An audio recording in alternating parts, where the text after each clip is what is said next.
actually going to kind of continue our series, Free Reign. I know that I think I told you last week that was the finale of our Free Reign. But kind of like a good Lord of the Rings movie, it just never wants to end. Or the Avengers one, where I felt like I was getting out of my seat to leave the movie theater. Like, oh, it's still going on. So this is kind of the material that was sort of cut out of the series that I wanted to kind of add in to you to kind of wrap up this series. And like I said, next week we'll touch on a little bit more lighthearted one of relationships. I guess lighthearted, depends on where you're at. But anyway, tonight though, in fact, actually tonight I entitled my message "Surrendering Your Isaac."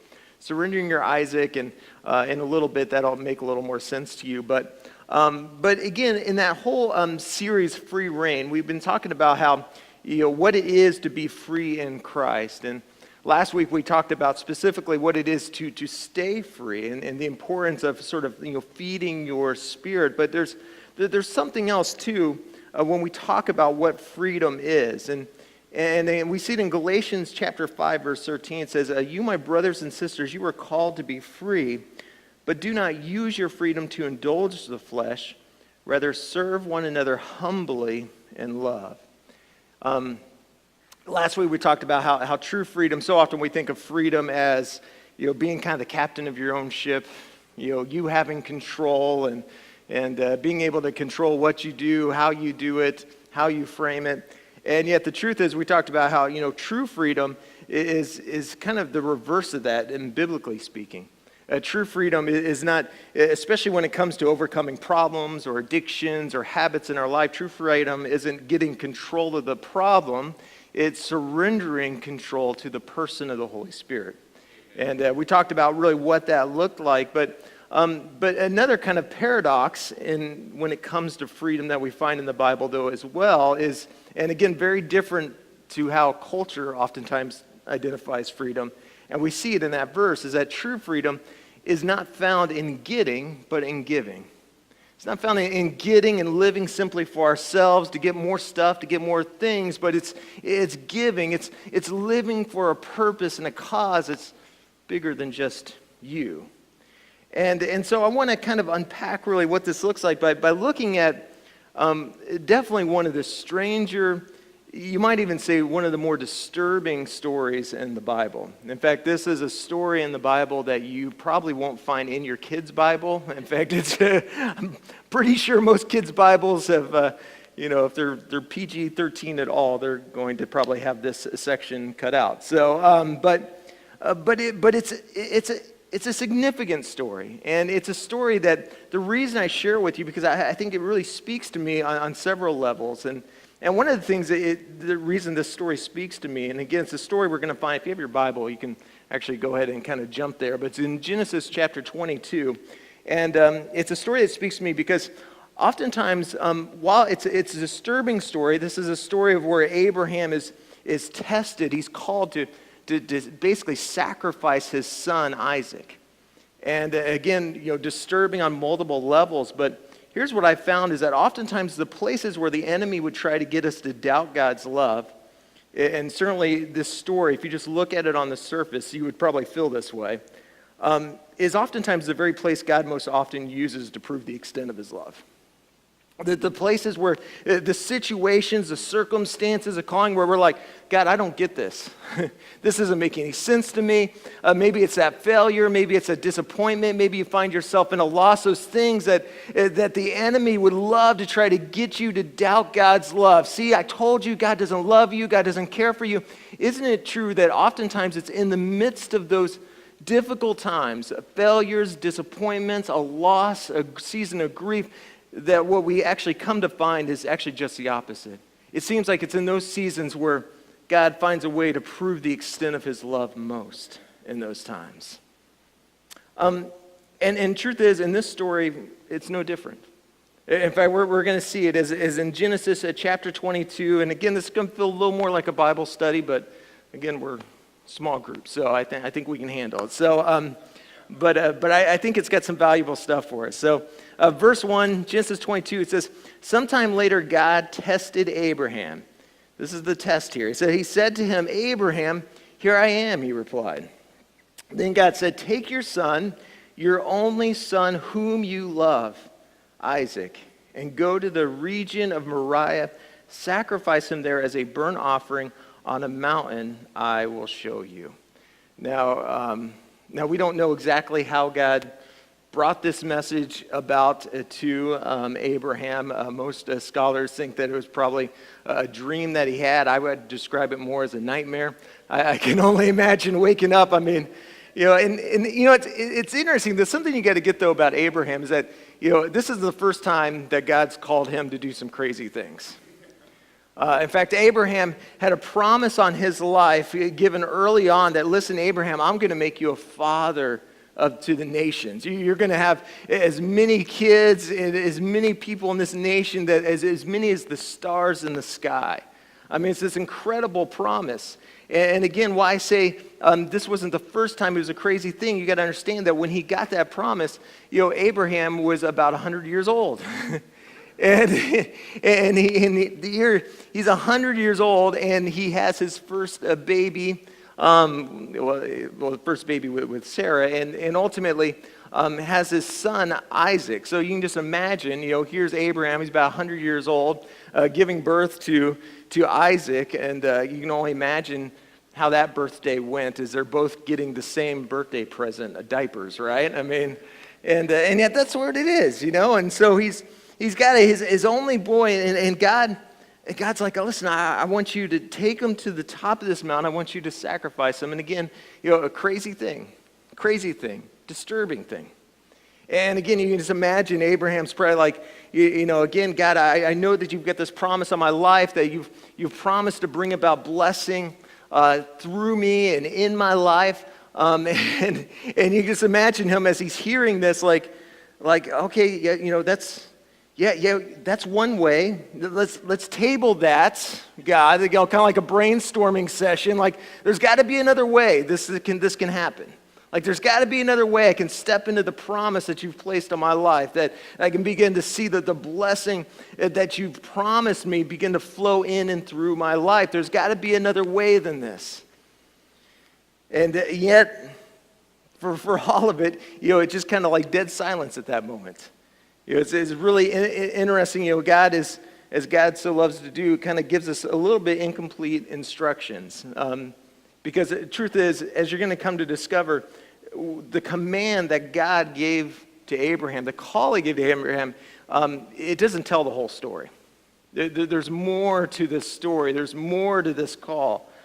And there's probably more that I'm sure that Abraham would have loved to have known before responding to this.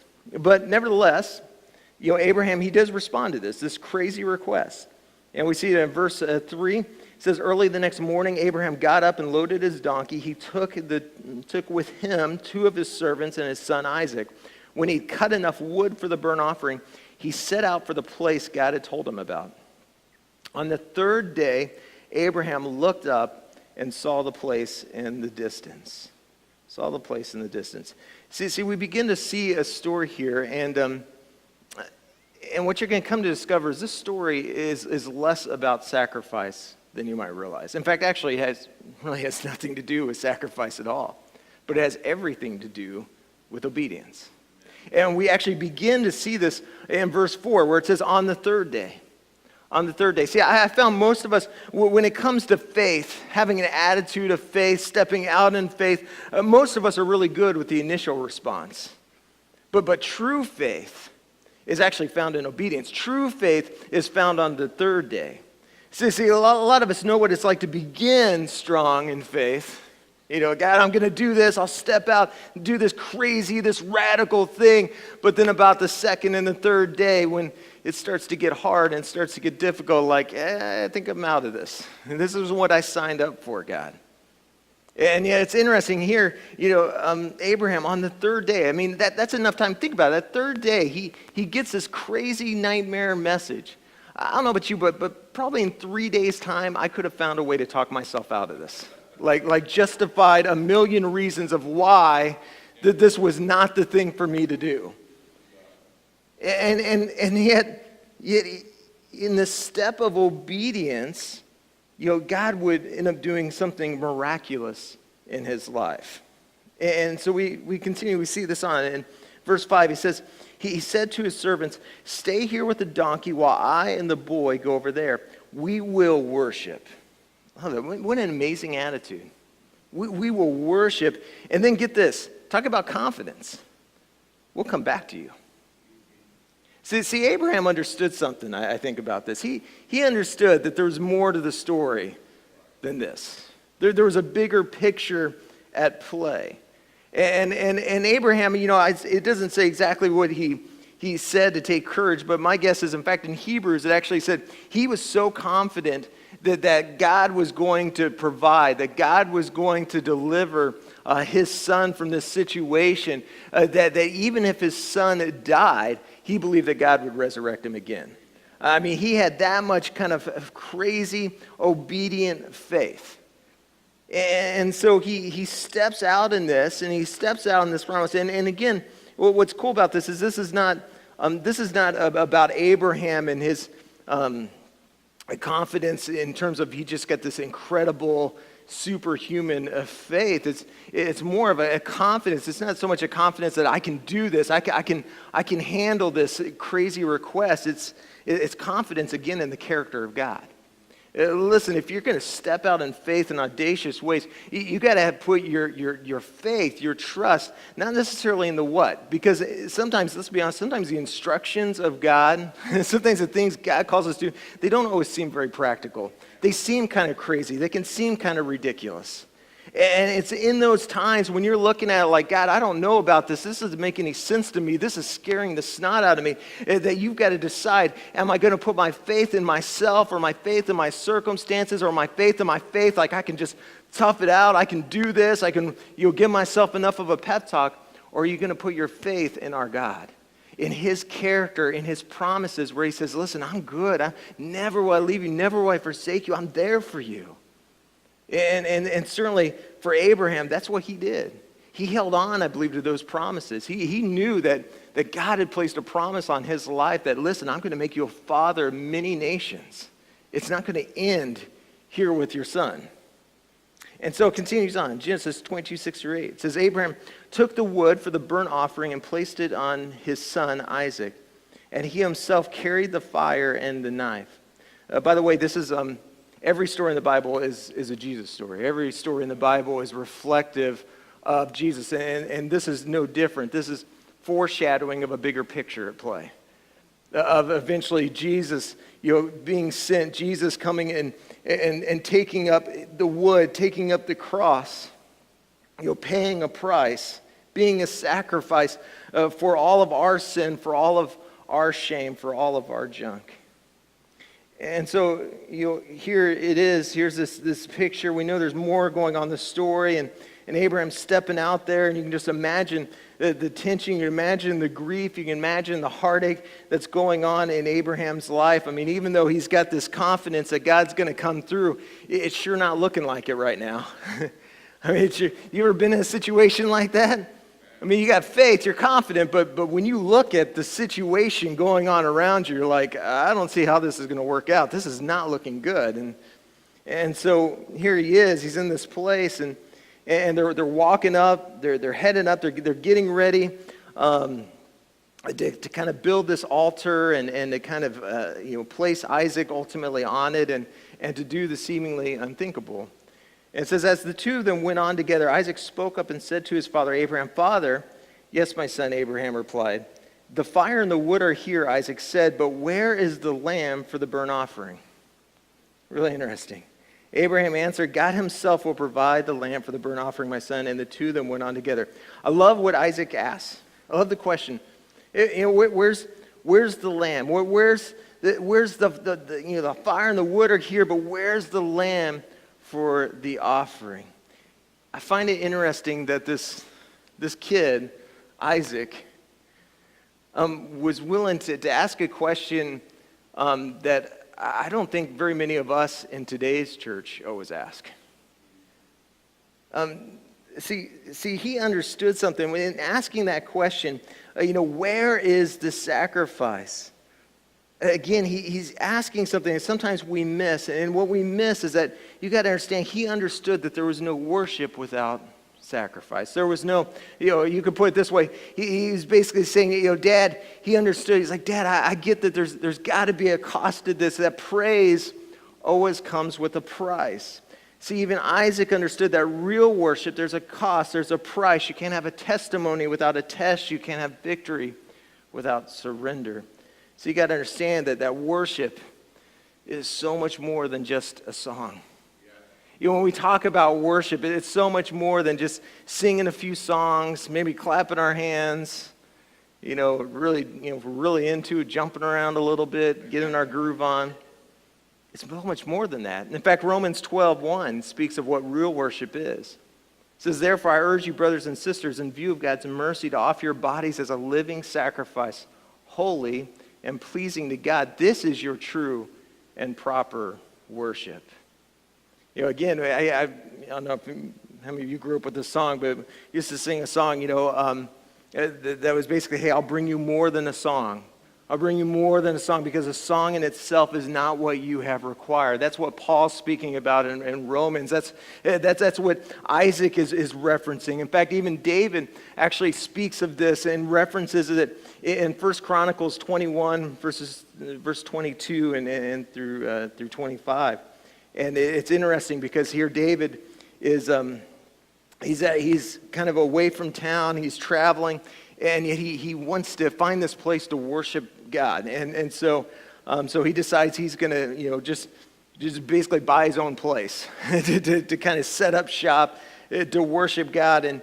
And we see this in verse 22. It says, David said to him, let me have the site of your threshing floor so I can build an altar to the Lord, that the plague on the people may be stopped. Sell it to me at full price. Now here's what's interesting. I like what Aruna says to David. He says, take it. Let my Lord, the king, do whatever he pleases, whatever pleases him. Look, I will give the oxen for the burnt offerings, the threshing sledges for the wood, and the wheat for the grain offering. I'll give all this to you. In other words, Aruna's like, hey, look, David, I'm a fan of yours. You're the king. And there's probably in the back of his mind, it's like, hey, if I help the king out, the king's going to help me out, right? And so he's like, hey, just take it. It's yours. You don't get to pay anything for this. And yet, get what David's response is in verse 24. But King David replied to Araunah, no, I insist on paying the full price. I will not take for the Lord what is yours or sacrifice a burnt offering that costs me nothing. So David paid Araunah 600 shekels of gold for the site. That's equivalent of about $300,000 for this site. And it goes on, it says, David built an altar to the Lord there and sacrificed burnt offerings and fellowship offerings. He called on the Lord, and get this, the Lord answered him with fire from heaven on the altar of a burnt offering. See, for David, worship was so much more than just a song. See, for David, worship was more than just rejoicing over the fact he got a good deal. You ever gone to the store, like my wife, she loves getting a good deal. She's got me trained even now. Like, I go into Marshall's or I go into Freddy's, and I'm like, the first place I go is a clearance rack. Hey, $5? Awesome, I saved like $6,000. That's what they'd have you believe, right? And so I've been trained to kind of get a good deal, and sometimes that's all we can think worship is just worshiping, rejoicing over the fact we got a good deal, we got an amazing deal, and certainly that's a part to it, but that's not all of it. Worship's so much more than a song. See, praise comes with a price. So often you look at someone who just seems like they're being blessed by God. The favor of God's on them. Listen, they didn't just arrive at that place overnight. There was a cost to it. There was a cost to their praise. There's a cost to their worship. And listen, the same goes for us. See, for some of us, I wonder if the reason why it feels like we're just not getting anywhere when it comes to our prayers, when it comes to our worship, we're like, man, I'm in here, I'm singing, I'm worshiping. It's because we don't get that. Again, praise comes with a price. It comes with a cost. There's another story that kind of speaks to this as well. It's a story where God spoke to the prophet Elijah, and Elijah, this is before his big epic battle with the prophets of Baal and, setting the altar on fire, and his, really cool story. Before that, Elijah was basically found himself alone during a drought time of the year by this creek bed, and with only but really to survive on nothing but this promise of God that, hey, listen, I'm going to feed you. If you'll just get to this place, I'm sending you. If you'll get to this place, the ravens will drop these Popeyes biscuits. Anyone have Popeyes biscuits? They're so good. These are Popeyes biscuits from the sky. They'll be there. They'll feed you. They'll provide you. And I love that story because it reminds us that what he was basically saying to Elijah by calling him to this place called Cherith. He says, listen, I want to bless you. I want to provide for you, but you got to get to this place. See, he's saying, I'm sending your provision, and the provision is for the person, but the provision is sent to the place. And listen, I think for some of us, so often we just want to stand, we want to sing some songs like, God, please bless me, pour your blessing, but we don't want to pay a price for it. We don't want to sweat for it at all. We don't want to do any effort when it calls opportunities to serve or roll up our sleeves. We're like, man, I just want to stand on the sidelines. But listen, true worship is a surrendering of yourself. True worship is getting to a place. It's taking steps to get to this place in life. It's in there allowing yourself to be stretched and allowing yourself to be molded. It's taking steps of obedience. And when you take those steps of obedience, what you find yourself is always find yourself landing in a place of provision. See, our praise comes with a price, but in saying that, the price pales in comparison to the price he paid for us. Because again, truly, worship is an element of sacrifice. It's an element of paying a price, of allowing ourselves to be stretched, allowing ourselves to be molded, allowing ourselves to be formed by God. But it is also, celebrating the amazing deal. I mean, that's what this whole story is about. It's a foreshadowing of the ultimate price that Jesus would pay for us on the cross, a price that you and I could never pay for our sin and for our shame. And so here we are.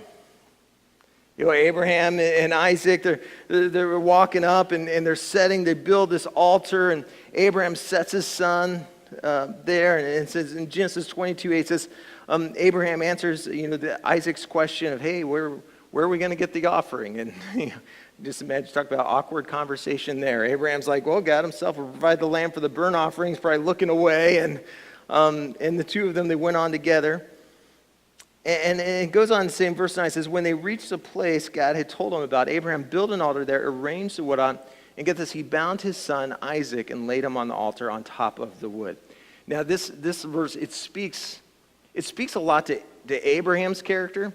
As you're going to discover, it speaks a lot to God's character, and his goodness, even though you might not be able to see it in this moment. But it also speaks a lot to Isaac's character. Again, Isaac, at this point in time, Abraham was well over 100 years of age. And Isaac at this point most scholars believe was about 20-some years old. So safe to say that he could have probably taken his dad. I don't know. Maybe his dad had old man strength. I don't know what the deal is. But pretty sure if Isaac didn't want to go through with this, he didn't have to. He could have totally fought against it. He could totally push back against it. Which, by the way, again, another picture of the gospel. God, it wasn't so much that God sacrificed his son as much as it was Jesus willingly sacrificing, laying down his life for you and for me and all of our sins and all of our junk and all of our shame. And so, again, Isaac, he willingly surrenders his life in this situation. And so it goes on, verse 10, and it says, and then Abraham reaches out his hand, takes a knife just to slay son. He's getting ready to do the unthinkable. And here's where God stops him. Because again, this story was never about sacrifice. It was about obedience. See, God was never looking for Abraham's sacrifice. He was looking for his obedience. He was looking for this man who would be willing to trust the heart, the character of God's goodness. And listen, when it comes to this idea of obedience, when you think about it, nothing tests our obedience more than this area of generosity, especially when we talk about this area of like giving and giving of our treasure, as the Bible likes to say. Certainly, when we're talking to treasure, there would have been nothing more important to Abraham than his one and only son. And again, when we're talking about obedience, what we're talking about here is this tension in our lives. And why I say there's no greater test. In fact, Jesus speaks to this, Matthew 6:24 says, "And no one can serve two masters, for you'll hate one and love the other. You'll be devoted to one, despise the other. You cannot serve God and be enslaved to money." King James says mammon, and mammon actually speaks of more than just money. It speaks of treasure. It speaks of stuff. It speaks of those things that we tend to so want to hold on to. Those things we draw our identity from. Those things we draw our security from. Those things, anything and everything but God. And certainly for, Abraham, Isaac, speaking of a treasure, again, he would have represented everything for him. I mean, again, Abe, think of just Abraham's name and speaking in terms of identity. Abe in Hebrew means father. Abraham literally means father of multitudes. So you can just imagine Abraham as he's getting ready to do the unthinkable. He's thinking, man, I'm about to sacrifice. I'm about to lose not just my son, but this is everything about me. I mean, how can I be a father with no kid? I'm losing everything. He's putting everything on the line. See, Isaac, you got to remember, again, and this is so much more. This actually has nothing to do with sacrificing kids or, no matter how angry you might get at your kids, this has nothing to do with that. I mean, but this has everything to do with your willingness to surrender that thing that you've been holding on to, that you've been looking at to draw that sense of security, that sense of identity, that sense of who you are from. And so for you, that might be stuff. I don't know what your Isaac is. Maybe for you it's a job, it's a career. Maybe for you it's a dream that you've just been holding on to. And this is who I am. This is what I'm about. And yet, here's the thing. Because again, you could look at this and still be like, okay, it's not about sacrifice, it's about obedience. But that still seems like a really rotten thing to ask of Abraham, God. I mean, that's crazy. I mean, it's weird. It seems heartless. But again, what was the promise initially given to Abraham? So I'm going to make you a father of multitudes. As many stars in the sky, you're going to have kids. I mean, that was the promise. See, what he was trying to get across to Abraham, and what I believe he's trying to get across to some of us tonight, is that you cannot simultaneously hold on to what you have and take hold of what God has for you. You can't have the sand of the seashore, which was one of the promises given to Abraham, that you'll have as many kids as the sands in the seashore, which, living on the coast, we know that's a lot, unless you're willing to let go of a single grain. I want to bless you, but you've got to be willing to trust me. I want to bless you, but you've got to be willing to let go of that treasure in your life that, to be honest, actually has just as much a hold on you as you've got a hold on it. And this is where it gets really tough. And this is why so many of us, I think, miss out on God's blessing, God's provision in our life, is because, again, like Abraham, I'm sure in a moment there, as he's holding on to his son, there's a moment where we can tend to hold on to, because we think letting go of that is going to be a sacrifice.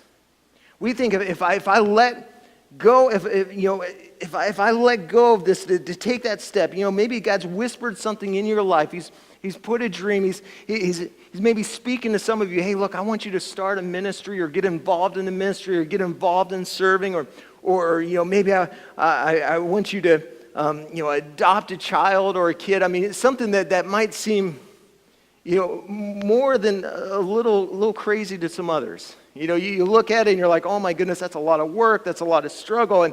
And our initial reaction sometimes is man, it's just to see it as sacrifice. Like, I don't know if I'm ready to sacrifice my future, sacrifice my dreams, sacrifice my hope, sacrifice my fun. We think of obedience as always leading to sacrifice. But that's not where this story goes. See, in this story, obedience doesn't necessarily lead to sacrifice. Obedience leads to God's provision and blessing. And it's amazing how this happens, too. Because this isn't, and this is what's different, what makes obedience and sacrifice different. See, sacrifice is if I give, then I'll get back. Obedience is no. If you'll give, what happens is your eyes will be open to what you already have. See, it's amazing when you start to take that step that on the surface looks like sacrifice. On the surface looks so uncomfortable. On the surface, like, I don't have the time for that. I don't have the talent for that. I don't have the gift for that. It's amazing how when you'll step in faith, trusting in God's character, trusting in God's provision and God's blessing and God coming through for your life. It's amazing how you take that step of obedience, you realize just what you have in God. I found this, this might surprise you, but I never, in my college days, I didn't think I was going to be a pastor. I didn't. Pastor was the last thing I thought of doing and wanted to do. In fact, I thought I was going to be a forest ranger, kind of like the movie Cliffhanger. Anyone see Cliffhanger? Sylvester Stallone saving the world, which was great. And I thought I was going to do that. So I checked on schools and I thought of being a forest ranger until I went camping once and realized that I don't even like camping. I don't like being outside, so this is probably not for me. Unfortunately, I don't have Eric's skills and ability there of being an outdoorsman. But so then I went to the next best thing. I thought I'd be a psychologist. So I went to classes for that. I went to school for that, and it's been a couple years actually just pursuing that. And that's why I told everyone I was going to pursue, what I was going to be. And yet here's God coming in. In fact, last week we talked about how the Spirit, when that Spirit inside you comes alive, it'll start to kind of whisper some things that your soul, the old soul, wants to kind of push against, your mind, your will, your emotions. And certainly that was the case for me. Is that old self was just, you don't want to be a pastor? Whoa, you don't want to do that. That doesn't make sense.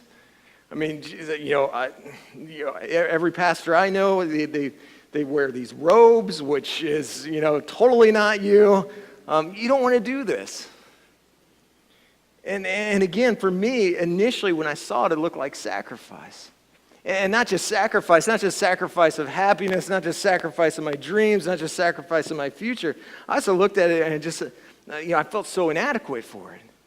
I was like, man, I'm a stutterer. I'm terrible putting together my words. How could I ever be a preacher, a pastor? And yet it's amazing how when I took a step of obedience, it's not that God all of a sudden, once I took that step, all of a sudden he empowered me to be like the next Billy Graham. And far from it, right? But it's amazing how when I would take a step of obedience, God's provision, this reality of him being more than enough, and the giftings and the callings and the talents he's placed in me being more than enough, I started to see that. It started to come to surface. And the same thing happens with you. When you step out to serve, it's amazing, I'm terrible with kids, which in maybe David's case, that might be true. But for a lot of people, if you take a step out there, you'll come to realize that maybe I'm not as bad at this as I thought. I got more talent and gifting at this than I thought, which actually my boy loves David as a teacher. So, but it's amazing how when you take that step of obedience, it's not necessarily, it's again, different sacrifices you get, and I'm going to somehow get something back in return. Obedience is so much more than that. Obedience is taking those steps, answering that call, no matter how crazy it might be that God's calling you to or whispering in your ear, and walking with this attitude of surrender, this attitude of humility. And as you do that, it's amazing how your eyes begin to open up to God's provision. And that's exactly what we see in the story. See, God did the miraculous, and it would have been miraculous even if he just, he calls out to Abraham and actually kind of catches Abraham before he does the unthinkable and says, hey, no, don't touch your boy. Again, this isn't about sacrifice, it's about obedience. And he goes on to say, hey, don't do anything to him. And now I know you fear God because you have not withheld from me your son, your only son. Abraham looked up, and there in a thicket he saw a ram caught by its horns. He went over and took the ram and sacrificed it as a burnt offering instead of his son. Again, the provision. And it's interesting. There's a verse before that where Abraham, even when he was walking up to do this, he said, the Lord will provide, Jehovah Jireh. In fact, actually, in that Hebrew, it's actually framed more as the Lord has provided. The Lord has provided. See, you got to understand that this wasn't just a ram that just showed up on the scene all of a sudden. Like, hey, once you took that step of sacrifice, then here's the provision. Here's the gift. No, it was because you took obedience. His eyes were open to the provision that was already there. The provision that was there all along. And the same holds true for us. And that's my prayer for you, is that tonight you would answer that call. I don't know what the Isaac is in your life. The thing you've been holding on to, but in holding on to it, it's got a hold on you. And it's holding you back from the blessing that God wants to pour into your life, the provision God wants to bless you with and provide for you, the call that he's leading you to. I don't know what it is for you. But if I can tell you this, is if you'll have the courage to take a step of obedience, even when you look at it and maybe all you see right now is, oh man, that just looks like sacrifice. I'll be sacrificing my joy, sacrificing my future, sacrificing my hope if I take that crazy step. Listen, if you'll take that step, what you're going to come to find is your eyes, your vision's going to open up, and you're going to see that God's provision and God's blessing has been there all along. And you're going to begin to see his provision come to life. See, the only thing that changed for Abraham in this whole scenario was an ability to see what was already there. The blessing of God, the provision of God. See, the first time Abraham looked up, he saw a mountain.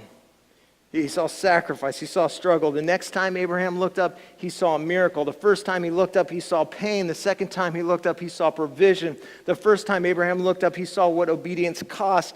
The next time Abraham looked up, he saw what obedience creates. Obedience doesn't necessarily lead you to a place of sacrifice. It leads you to the place of God's provision. God's provision, God's blessing in your life. And so, as we kind of wrap up tonight, that's really my prayer for you. Is one to identify what is your Isaac? What is that thing you've been holding on to? And God's calling you to let go. Not to make your life miserable, not to make your life tough, not to make your life hard, but because he wants to provide and he wants to give to you something so much more than the thing you're trying to hold on to. The thing you're trying to pull identity out of, you're trying to pull significance out of, you're trying to pull worth out of. He's sitting there saying, listen, if you have the courage to surrender it to me, listen, I'll give you back so much more than you could ever hope or ever imagine is even possible. And so I want to pray for you tonight. Every head bowed, every eye closed. I want to pray